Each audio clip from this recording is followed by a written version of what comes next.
नमस्कार मित्रों। आज चिंतन में मनुष्य शक्तियों का पुंज है। सृजन प्यार से आरंभ होता है। जिस वस्तु, व्यक्ति या परिस्थिति से हम प्यार करते हैं उसे प्राप्त करने की इच्छा होती है। उसके लिए प्रयत्न ही सफलता का जनक है।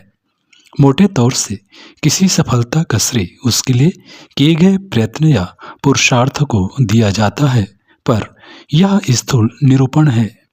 गहराई तक जाने पर पता चलेगा कि प्रयत्न और पुरुषार्थ जैसे कष्टकर भार कोई अनायास ही उठाने को तैयार नहीं हो जाता।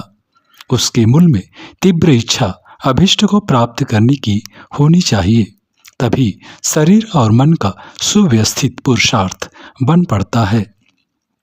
इच्छा में कितनी शिथिलता होगी, पुरुषार्थ उतना ही अधूरा रहेगा और उस अधूरे पुरुषार्थ से सफलता भी आंशिक, अस्त व्यस्त या संदिग्ध ही रहेगी। स्कूल जाने वाले छोटे बच्चे को जब तक विद्या का महत्व मालूम नहीं होता, उसे प्राप्त करने की इच्छा नहीं जगती और स्कूली वातावरण में कोई तात्कालिक आकर्षण नहीं दिखता। वह पढ़ने जाने में अरुचि दिखाता है और हिल हुज्जत करता है। पर जब उसे विद्या का मूल्य मालूम हो जाता है और विद्वान बनने, उपाधि प्राप्त करने की आकांक्षा प्रबल होती है, तो बिना किसी के कहे स्वयं रात देर तक जागता है, पूछने जहाँ तहाँ जाता है और उसके लिए पूरी मेहनत करता है। इस बालक को यदि कोई ऐसा काम करने के लिए कहा जाए जिसमें उसकी रुचि न हो, तो इस प्रकार की दौड़ धूप उससे बन ही नहीं पड़ेगी। तब सफलता की तो आशा ही कैसे की जाएगी। तात्पर्य यह हुआ कि सफलता के मूल में प्रत्यक्ष आंखों से जो पुरुषार्थ का कारण मालूम पड़ता है, वह स्वतंत्र नहीं वरन इच्छा का फलितार्थ मात्र है। इसलिए श्रेय भी इच्छा को ही मिलना चाहिए, भले ही वह प्रत्यक्ष दिखाई न पड़ती हो। अब थोड़ा और गहराई तक प्रवेश करें तो पता चलेगा कि इच्छा भी अनायासी नहीं उठ पड़ती। यह उसी दिशा में चलती है जिसमें अपना प्यार होता है। इसमें लाभ हानि का आकर्षण मुख्य नहीं है। अंतरंग में वह आकर्षण प्रधान है जिसे प्यार कहा जा सकता है। प्यार के कारण जो उत्कृष्ट आकांक्षाएं उठती हैं, वे सदा सांसारिक दृष्टि से लाभकर ही नहीं होती, वरन कई बार तो पूरी तरह हानिकारक ही होती हैं। तो भी उस हानि को उठाने में प्रेमी प्रत्यक्ष लाभों की उपेक्षा बहुत अधिक महत्व देता है और उस जोखिम को उठाने के लिए सहर्ष तैयार रहता है। मीरा ने प्रभु प्रेम में प्रत्यक्ष क्या पाया? घर द्वार, राजपाट, सुख साधन छोड़कर बावली की तरह बाहर वालों की उपहासास्पद और घर वालों की कोप भाजन बनी रही और कष्ट तथा अभाव भरा जीवन जीती रही। ईश्वर भक्ति में प्रत्यक्ष घाटा ही रहता है। जितना परिश्रम और मनोयोग भक्ति के लिए लगता है, उतने में तो ढेरों पैसा और सुख साधन कमाए जा सकते हैं, पर भक्ति भावना से प्रेरित मनुष्य उस लाभ को छोड़कर अपनी भावना में निमग्न रहने को ही सर्वोपरि मानता है। सांसारिक प्रेमियों को ही देखें तो लगता है वे भी कम कष्ट नहीं उठाते। इंग्लैंड के राजा एडवर्ड ने अपनी प्रेमिका सिम्पसन के लिए इतने बड़े साम्राज्य का सिंहासन खुशी खुशी त्याग दिया। लैला मजनू, सीरी फरियाद की पुरानी गाथाओं के संस्मरण जहाँ तहाँ देखने सुनने को मिलते ही रहते हैं। यह तथ्य बताते हैं कि प्यार भरी भावनाएं मूर्तिमान करने की इच्छा से प्रेरित होकर व्यक्ति ऐसे पुरुषार्थ भी कर सकता है जिसमें सांसारिक दृष्टि से हानि ही हानि दिखती है। लाभ की तो वहाँ कोई संभावना ही नहीं रहती। सफलता के लिए पुरुषार्थ इच्छा की तीव्रता पर निर्भर है और इच्छा जहाँ से उठाती है, उस मूल उद्गम का नाम है प्यार। प्यार अंतरात्मा की एक स्वाभाविक वृत्ति है, क्योंकि आनंद नाम का तत्व मात्र उसी में सन्निहित है।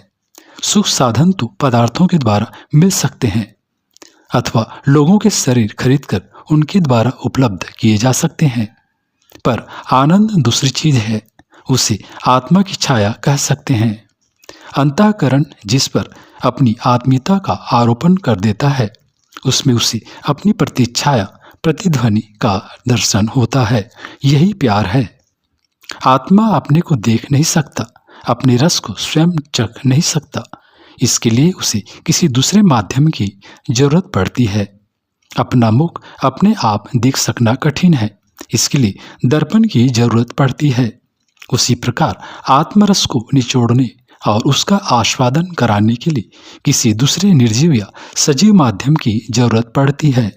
इस संदर्भ में जिसका भी चुनाव हो जाए वही प्रिय लगने लगता है और उसकी समीपता, प्राप्ति एवं एकाकारिता के लिए अंतःकरण में उत्कृष्ट उमंग उठने लगती है।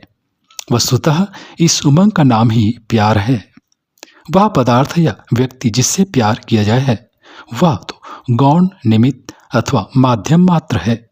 वस्तुतः प्रेम आत्मा का रस है और वह अपने आप अपने अंतरंग से उठता उमड़ता है। अपने ही आप अपने को आनंद और उल्लास से पूर्ण करता है। इस दिव्य तत्व की कुछ बूंदें जिस पर पड़ जाए वह तो उस अमृत का तनिक सा रसास्वादन करने मात्र से धन्य हो जाता है। सृजन मात्र प्रतिक्रिया है। क्रिया के अंतरंग में तो प्यार को ही देखा जाएगा। जिस प्रयोजन से गहरा प्यार हो जाता है, भले ही वह विवेक की कसौटी पर हानिकारक ही क्यों न हो, उसे उपलब्ध करने के लिए व्यक्ति इतनी शक्ति लगा देता है जितनी उसमें दिखाई भी नहीं पड़ती थी। फरहाद ने सीरी को प्राप्त करने के लिए ऊंचे पहाड़ काटकर उस नगर तक नहर खोद लाने का असंभव दिखने वाला काम पूरा किया था। वैज्ञानिकों, अन्वेषकों, महामानवों, दुस्साहियों और अद्भुत सफलताएं प्राप्त करने वालों, आश्चर्यजनक कार्य कर दिखाने वालों की गतिविधियों और परिस्थितियों का विश्लेषण किया जाए तो साधन उनके पास बहुत कम नहीं थे। परिस्थितियां भी उनके अनुकूल नहीं थीं, पर उनकी लगन उफनी पड़ती थी। वे अभिष्ट प्रयोजन से अत्यधिक प्यार करते थे और उसे प्राप्त करने के लिए पूरे भावावेश के साथ लालायित थे। उस उत्कंठा ने मंद बुद्धि मस्तिष्क में नई सूझबूझ उत्पन्न की। जो लोग उपहास उड़ाते थे उन्हें तत्परता ने प्रभावित किया और जो साधन संभव दिखाई नहीं पड़ते थे वे न जाने कहां से दौड़ते चले आए और उस परम प्रयोक्ता के सामने उपस्थिति हो गए। उसे कोई दैवी वरदान कहना चाहे तो कहें, वास्तव में देवत्व का एकत्रीकरण मानवीय अंतःकरण में प्यार के रूप में ही हुआ है और वह जिस दिशा में पूरी तरह नियोजित हो जाता है वहाँ चमत्कार ही चमत्कार उत्पन्न करता है। दैवी वरदान को दूसरे शब्दों में प्रेम की शक्ति का चमत्कार भी कह सकते हैं। प्यार में सृजन की अद्भुत शक्ति भरी पड़ी है। मनुष्य शक्तियों का पुंज है। ईश्वर का युवराज होने के कारण उसे वह सब संपदाएं तथा विभूतियां सहज ही उपलब्ध हैं जो इस संसार में प्रकट या अप्रकट रूप में विद्यमान हैं, पर यह सब प्रायः सुषुप्त अवस्था में पड़ी रहती हैं। समुद्र मंथन की तरह प्रबल प्रयास करने पर ही उन्हें सजग, सक्रिय और समर्थ बनाया जा सकता है। अंतःकरण में समुद्र को मथ डालने का प्रयोजन केवल प्रेम ही पूरा कर सकता है।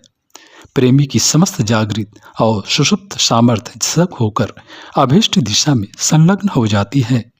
नीरस मनोभूमि वाली स्थिति में जितना मनोबल तथा प्रेम के बाद 1000 गुना मनोबल जाग पड़ता है और उस आधार पर इतने बड़े काम कर डालना संभव हो जाता है जिनका उस व्यक्ति की पूर्व स्थिति को देखते हुए तारतम्य मिलाना भी कठिन हो जाता। मित्रों, प्रेम स्वयं सृजन करता है। जहाँ उत्पन्न होता है वहाँ देवत्व उत्पन्न करता है और जिस पर उसे प्रयुक्त किया जाता है वह समर्थ बनता है। शर्त इतनी ही है कि प्रेम सच्चे अर्थों में प्रेम होना चाहिए।